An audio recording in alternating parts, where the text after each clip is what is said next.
Sa pagnenegosyo naman talaga, kailangan walang space yung fear sa sarili mo. Kasi unang-una, hindi ka naman kikita ng malaki kung hindi ka susugal ng pera.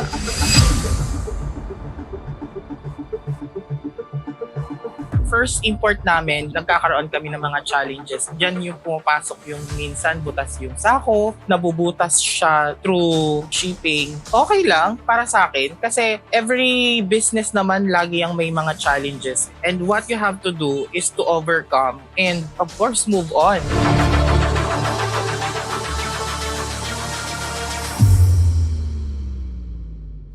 Yung 150K na sinimulan namin ngayon is a multi-million na. Actually, I cannot figure out the exact number but it's not gonna be more or less around.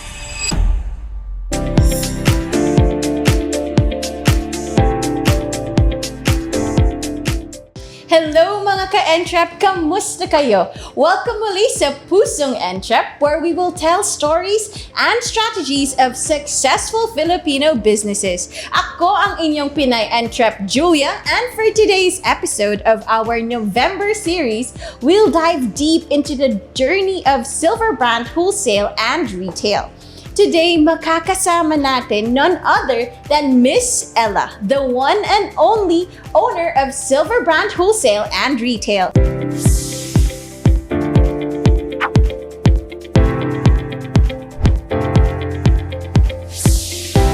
Isang business na nagsimula bilang pastime pero ngayon ay isang napaka-profitable na business for branded overrun clothing. How did they transition successfully online? Ano ang mga strategies nilang ginawa para ma-boost ang kanilang brand visibility and operations? Yan ang pag-uusapan natin today. So let's all welcome Miss Ella of Silver Brand. Hello! Hello. I'm Ella and I'm the owner of Taskaholic VA, Silver Brand, and also Tasca Ventures Corporation. So welcome to the show, Miss Thank you. Ella. We're so excited to hear about Silver Brand and of course, ang kwento mo as an entrepreneur itself. So simulan naman natin is yung how did it happen, right? The story, kung bakit mo naman naisipan maging isang negosyante and what are the businesses na nasimulan mo before? I'm in the business for around 6 or 7 years, I think. 7 years. It was started with Taskaholic. So, it is a VA agency na nag-start talaga siya bilang 2 tao lang. And doon lang kami nag-cater sa living room namin on our old house. And ayun, nagtuloy-tuloy yung swerte sa negosyo. Tinuloy-tuloy ko lang siya hanggang sa lumaki siya. And then nagkaroon ng additional na puhunan, nag-open ng ibang negosyo. At doon nabuo yung Silver Brand. And nakaipon na ng mga properties which is nasa under Tasca Ventures. So basically, Miss Ella, no, parang yung Silver Brand is not like the first business itself that you have created, right? Yes. So how did you come up na, di ba, medyo malayo siya sa VA. So how did you get that opportunity or that idea itself na, sige, simulan ko tong Silver Brand? Nung una, talagang hesitant ako. Kasi nauna kami dun sa sa VA industry dito sa Philippines. So, pa-boom pa lang siya, nagkaroon na kami. So, isa kami sa mga talagang nag-pioneer bilang VA agency. By that time, andun yung feeling na parang hindi ka mauubusan ng client, andyan palagi. Pero ngayon, since like 7 or 8 years ago, ayan na, marami ng agency ang nagsulputan. So, Maraming competitors. yes, maraming competitor. So, ikaw as a businessman, you have to secure your future. Kasi hindi lang dapat sa isang negosyo umiikot yung mundo mo eh. So, that's why we strive. Lagi ako nag-iisip kung ano pa yung mga additional na negosyo na pwede kong pasukin para hindi ako nakadepend dun sa isang negosyo. And then, that's the time na nag-open kami ng Silver Brand.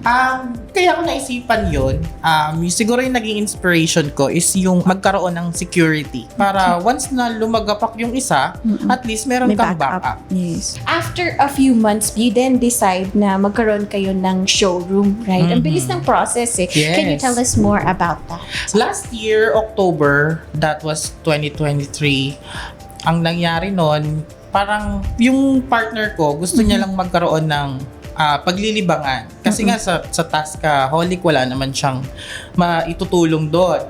So sabi ko sa kanya, mag-open ka ng business, anything na pwede mong pagkaabalahan. Store or tindahan ng damit, tindahan ng Yes. sapatos or what. Tapos, sakto nun na yung friend ko, nag-message siya sa akin na baka gusto mong try pasukin yung importation, pagbebenta ng damit, ayan. Sabi ko, sige, kahit wala akong kaalam-alam, as in zero idea talaga ako. By that time na sinimulan namin siya, October.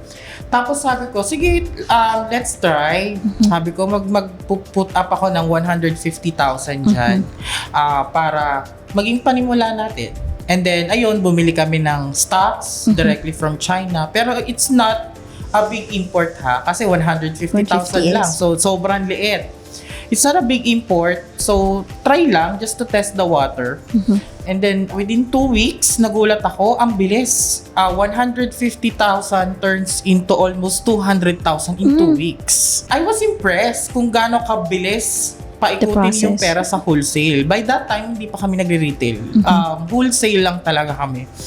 So, ganun pala yung sa wholesale. So, para siyang yung mga Chinese na bebenta ng wholesale. Yes. Di ba, maliit ang tubo, basta mabilis yung pag-return. balik ng pera. So, ayun, tinuloy-tuloy namin siya. And then, October, November, nag-import na uli kami ng November. And then, December, nag-decide kami na mag-import na kami ng isang buong container van.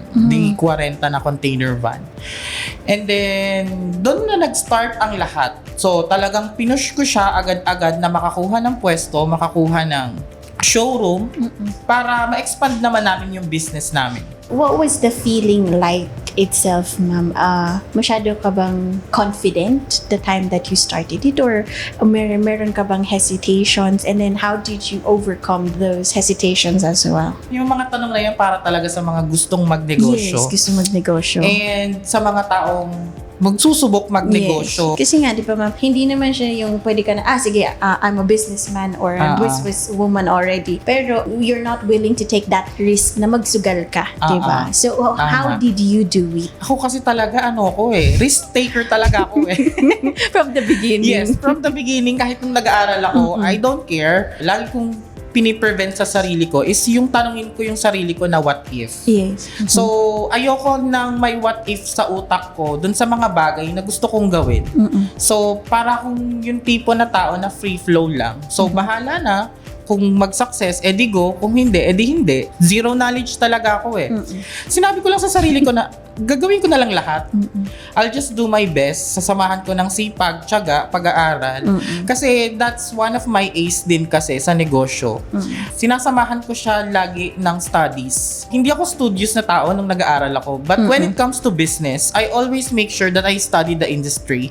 And I study the market. How much yung pwede mong kitain? Gaano ba kalakas tong market na to? And yun yung ginawa ko before namin i-open yung Silver Brand ng October. So I studied how to import yung mga documents, paano magbayad sa China, paano magkaroon ng account sa factory sa China para makabili ka ng products ng wholesale. So pinag-aralan ko siyang lahat. Ewan ko, ganun talaga yung yung personality ko na pero pag meron akong siguro nga may ADHD ako. Hindi kasi parang pag meron akong may gusto akong isang bagay, talagang pag-aaralan ko siya hanggat sa matutunan ko siya. Based on the experience mo, right, from the start of Silver Brand, how did you handle naman, ma'am, yung competitors itself?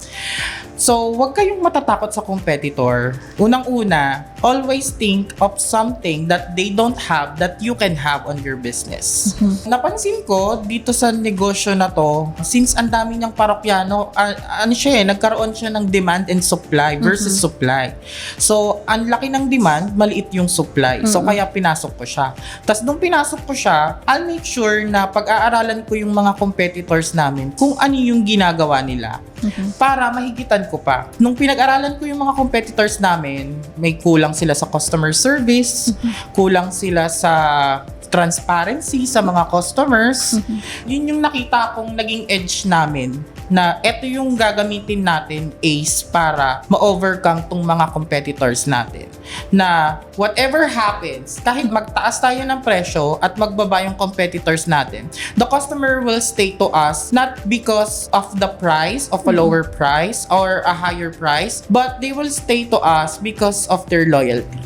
So, di ba ma'am, napansin niyo din po na parang ang daming engagement niya sa social media, right? So, ano yung nagiging mas effective na engagement strategy mo with your clients itself and your customers? I think para sa akin, yung nagla-live kami lagi. And based on our sales report, talagang mostly tumataas talaga. Once na nag-live kami, the next day, talagang pagod na pagod ang mga warehouse personnel kasi dadagsa yung order eh. So apart from doing live, ma'am, right? What was, the digital strategy in maximizing itself? Kasi di ba, ang mga tao ngayon kapag nag-umpisa sila, right? Magla-live sila, ang papasok lang siguro one person, two person. So how did you manage to start from, from zero to up to what you've already achieved today? Doon papasok yung Facebook ads. Inaamin ko naman, hindi namin naranasan kahit before yung mga 0 viewers, 5 viewers, hindi namin siya nararanasan, especially on our retail sa TikTok. Bakit? Dahil nga, andun nga yung isang edge namin eh. Marunong kaming mag-ads. Ang pag-ads kasi, it's a skill. Hindi lang siya basta-basta pipindutin mo na mag-ads ka. So, on ads, it also has strategies. So, saan mo gustong ibato yung ads mo? So, i-indicate mo doon. Saan mo gusto ibato? Ano yung mga keywords na gusto mong pasukan ng ads mo? So, that is Facebook algorithm. TikTok algorithm, Shopee algorithm. So, kailangan mapag-aralan mo yung algorithm. And I think that is one of the best key na nagkaroon kami kung bakit talagang hindi kami na dumaan sa mababang viewers. Talagang unang salpak pa lang namin, nag-boom na siya.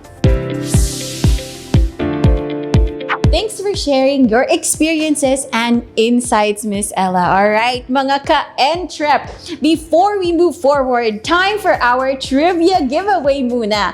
Get your answers ready in the comments below. Now, here is the question. In which building and barangay is the current showroom and warehouse of Silver Brand Wholesale and Retail located? One random commenter wins 500 pesos. Don't forget to send your answers in the comments below with the hashtag Pusong Entrep and share the live session, and we'll announce the winner after the show. Going back to our show, Miss Ella, may mga habits and specific routines ka bang ginagawa para ma-maintain ang pagiging productive mo and yung mga kasama mo, lalo na ngayon na mas marami na ang orders and demands ng store nyo? I think eto, matututunan din sa akin nila to. I don't act like a boss doon sa store namin. Para lang nila akong tropa, kabiruan, kainuman, minsan. So, nagkakaroon din kami ng mga bonding moments, kakain sa labas, or parang friend lang ang approach ko sa kanila. Pero I'll make sure na hindi bababa yung level mo as boss and as colleague, 'di ba? Minsan kasi yung mostly sa mga boss ang nangyayari, uutos na lang eh. So sa akin hindi. I have something na maiaambag doon sa plano na yon. Ito yung kailangan natin gawin, ito yung plano natin for this quarter, ito yung plano natin for the next year para lumaki yung sales natin, and then I'll make sure na tutulungan ko sila doon. So, example, I do the strategy kung paano namin mapapalawak yung network namin sa online presence. Isa pa sa masasuggest ko sa inyo, especially sa mga bago at gustong lumago ang negosyo. Mahalin nyo yung mga empleyado nyo kagaya ng pagmamahal nyo sa sarili nyo or sa negosyo nyo. Bakit? Kasi pag mahal mo yung empleyado mo, 100% mamahalin niya ng negosyo mo. At pag mahal nila ang negosyo mo, automatic yan. Lalaki at lalaki ang negosyo mo. I definitely agree with that, ma'am. Careful planning and management makes a huge difference na nga naman talaga. So, matatanong ko lang naman, ma'am, Miss Ella, are you happy with how your business is actually moving forward? And then, did you actually expect that this would happen? Kung happy ako ngayon, of course. Why not? Of course, yes. 100% sobrang happy ko ngayon. Bakit? Kasi nga, from scratch kami nagsimula eh. Even sa lahat ng businesses ko, talagang from scratch namin siya inumpisahan. And then, until andito na kami, continuous growing na talagang nararamdaman mo sa sarili mo, sa profit, sa network ng empleyado mo, nakikita mo na talagang nag-grow yung business mo. Para kung nasa fantasy lagi. Pag nag-open ako ng negosyo. Example, yung Silver Brand, nung nasa bahay pa lang kami nag-i-start, sinabi ko na sa sarili ko, pag nakakita ko ng potential dito sa negosyo na to, mag-open ako ng store, kukuha ko ng mas malaking warehouse. And ngayon, nakuha ko na siya. Once na mas lumago pa to, kukuha na ako ng sarili kong warehouse. I want an actual warehouse na talagang mas marami akong mai-stock. Ganun ako pag nag-start ng negosyo. Una pa lang, alam ko na sa sarili ko kung saan hahatakin yung negosyo ko. So, like a target. Yes. Kailangan meron kang sense of urgency sa sarili mo. Na eto yung gusto ko. Eto yung plano ko. Kailangan masunod yung plano ko. And paano masusunod yung plano ko? Ito yung kailangan nating gawin. Siyempre naman, Miss Ella, we all understand as well now as, business owners, diba? They usually have a hard time in balancing, yung personal matters mo. Like, for example, let's say family, career mo, apart from this business, right? Your career itself, personal growth, yung passion mo. Was there a time for you that nakafocus ka lang ba sa business mo, or how did you manage to balance it? One of the secret ng mga magagaling na negosyante is how are you going to make your business work even though you are not there? Yun yung lagi kong ginagawa sa lahat ng negosyo ko. Na kahit wala ako, aandar, kikita ang negosyo na yan. Bakit? I created a team. Doon sa team na yon, merong isang magmamanage, meron isa sa accounting, meron isa sa customer service, and I'll make sure na maile-leverage ko sa kanila lahat ng knowledge ko, lahat ng skills ko, then saka ko iiwanan tong business na to. Not to the point na i-close ko, but it's just self-sustaining lang. Kailangan maging self-sustaining ang business mo. Kasi mostly, ang pagkakamali ng ibang nagninegosyo is wala silang tiwala sa tao. Gusto nila, nakikita nila yung ginagawa ng mga empleyado nila, nawawalan sila ng tiwala. So, ang nangyayari, nauubos yung oras mo. Pero, try mong kumuha ng taong mas magaling sa'yo na kayang gawin yung trabaho kahit wala ka. Pag nagkaroon ka nun, that's one of your ace na. Wag kayong matakot magtiwala sa tao nyo. Kasi parang what other people, other businesses, diba? Yes. Natatakot sila na, mas may alam to sa akin. Mahihigitan niya ako. But at the end of the day, diba? It's your Yes. business. Yes. So you hire the person. Kasi nga, may skill sila. And you need their skill. Of course, yeah. Yes. Exactly. Yun yung punto ko. Bakit ka natatakot malamangan ka ng empleyado mo? Negosyo mo naman ang makikinabang dyan. Yes. Di ba? So, once na napakinabangan mo yung skill ng empleyado mo na feeling mo na mas magaling pa sa'yo, well, magaling. Gawin mo siyang manager, di ba? Yes. Aandarin yung negosyo mo nang wala ka. Ito naman tayo, ma'am. So, the question that we want to ask, are you happy with where you are right now? Oo naman. Yes. Sobrang happy ko. Sobrang happy ko kasi everything is going based on our plan. Yes. Nagkaroon kami ng focus on the manuscript kung paano natin siya palalakihin. And then, na-implement namin yon. And then ngayon, continuous yung kita, continuous yung pasok ng pera, continuous yung paglago ng negosyo. Kaya, kung i-compare ko yung buhay namin dati at buhay namin ngayon, bakit hindi ako magiging masaya? I'm more than thankful and more than blessed. That's why I want to bless yung mga nagtatrabaho sa akin. Gusto ko mabigyan sila ng continuous na trabaho. Kasi para sa akin yun ang panuntunan ko sa buhay. Ibe-bless ka ng mas marami kapag mas marami kang binibless na tao. Sobrang saya. Nabago niya yung buhay namin kasi hindi mo natatanong sobrang, ay nako, grabe yung pinagdaanan ko nung bata. Since panganay ako, Yes. parents ko, talagang hindi kami mayaman. But, yung tatay ko kasi sugarol. Malaki din yung kinikita niya. Kasi ano siya sa Philinvest, chief mechanic siya doon. Talagang labas ng labas yung pera. So, anong nangyari? Yung sukli na lang yung natitira sa amin. Sa bahay namin, sa paggastos namin. And then, namulat ako na yung mga bagay na gusto mo, kailangan paghirapan mo. Kailangan magkaroon ka ng sideline. Imagine, gay ako, pero naging helper sa mekaniko. Yes, talagang makikita mo, nagdudot-dot ako niyan. Kaya sa ulo ko din yung mga ano sa sasakyan eh. Yung transmission, yung makina, yung ano. Though hindi ko alam yung parts niya, yung mga maliliit na parts niya. Pero alam namin siya, kalasin. Kasi ngayon yung trabaho namin sa tatay ko eh. Ganun yung tatay ko. Hindi siya magbibigay sa'yo, pero bibigyan kita ng opportunity na kumita. Yun yung ibili mo. Naranasan talaga namin before yung nagkaroon tayo ng bagyo. Yung dating bahay namin, talagang gumaganon yung bubong niya. Parang anytime, talagang lilipa rin siya ng buong buo. Naranasan namin yon na habang umaano yung bubong, gumaganyan, umiiyak yung nanay ko. Baby pa yung kapatid ko nun. As in, kakapanganak pa lang halos. Umiiyak yung nanay ko na sabi niya, Diyos ko, ang bata pa ng anak ko, bakit nyo hahayaang mabasa ng ulan? Dumating din kami dun sa point na yung nanay ko, mahilig siya mangutang sa Bombay because kailangan eh. Nag-aaral ako. Tapos, yung mga pangangailangan namin araw-araw. So, nagkaroon siya ng cycle na yung utang, bayad. Ang hirap, sobrang hirap. Tapos, dumating siya sa point na kinakatok siya ng Bombay dun sa pinto namin. Pero hindi siya sumasagot. Tapos, andun siya sa may sala namin, umiiyak siya. Kasi wala siyang pambayad. And then, naranasan ko din yung bago ko pumasok, yung mag-iikot muna yung nanay ko para manghiram ng pamasahe sa mga kapitbahay namin. Pautang muna ng ganito, pautang muna ng ganyan. Grabe yung pinagdaanan kong yun. And yun yung naging inspirasyon ko talaga sa sarili ko na whatever happens, hindi ko papayagan na mangyari yan sa kapatid ko. At sa magiging anak ko, hindi ko na yung papayagang mangyari uli. That's why I work hard now para ma-secure yung future ko, not just my future, but the next generation's future. Ngayon naman, balik tayo sa silver brand mo.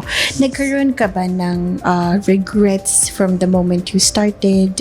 Did you ever had like a dilemma na dapat ko ba tong simulan? Or ano ba, kailangan ko ba mag-venture for another career or a niche itself? Well, para sa akin kasi sa negosyo, there's no room for regrets. 'Di ba? Lagi mong tatanggalin yung what if.